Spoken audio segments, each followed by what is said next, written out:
සෙන්සරෙන් අතරයි sensor ගොඩක් කිනීමේ ඇත්තටම මම නම් කිසිම අකුරක් දන්නේ නැතුව තමයි ආවේ මෙහෙට එනකොට සෙන්සරෙන් තමයි මුලින් ඉඳලා ඔක්කොම ඉගෙන ගත්තේ.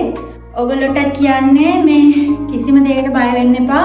මෙතෙන්ට ආවගෙන අනිවාර්යයෙන්ම ගොඩ යන්න පුළුවන්. කට්ටියම එකමුතුවෙන් ඉන්න. එකටම කියන්නේ එකමුතුකම තියාගන්න. ඔක්කොම යාළුවෝ එකතු වෙලා පාඩම් කරන්න. ඒක තමයි මම එක්සෑම් එකට ලකුණු 222ක් ගත්තා. කියන්නේ කන්ජි වලින් එනවා ප්‍රශ්න 15ක් විතර.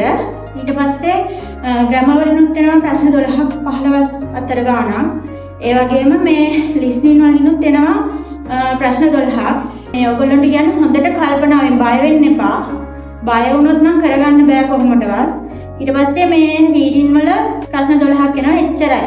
ලොකු අමාරුවක් නෑ ඔයගොල්ලෝ කරගෙන යන විදිහට කරගෙන යන්න. කිසිම බය වෙන්න දෙයක් නෑ ඉතින්. සෙන්ස් ඉඳලා තමයි ඉතින් ගොඩ ගියේ ඇත්ත කියන්න ඕනි. මුල් අපුඩේ ඉඳලා ඉගෙන ගත්තේ සෙන්ස් එකෙන්. සෙන්ස් ඉතින් දෝමාරිකතෝ කසයිමස් සෙන්සේ. ග්‍රැමර් චුට්ටක් ඉතින් ඔයගොල්ලෝ සෙන්ස් දෙන එක හරියටම මේ එදාම ගිහලා පාඩම් කරගන්න. එතකොට කිසිම අවුලක් වෙන්නේ නැහැ. ආයෙ ලිස්නින් වල නම් කිසි අවුලක් වෙන්න එපා. ලිස්නින් මේ මමත් ගොඩක් බයින් ගියේ ලිස්නින් වලට.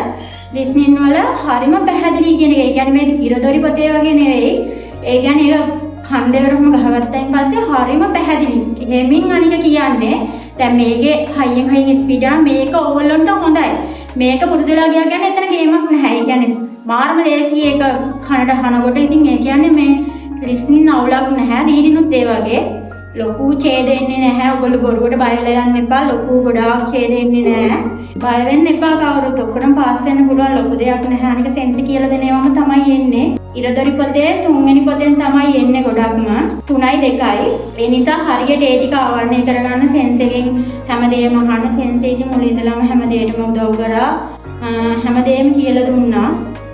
මෙච්චර තමයි ඉතින් කියන්න තියෙන්නේ.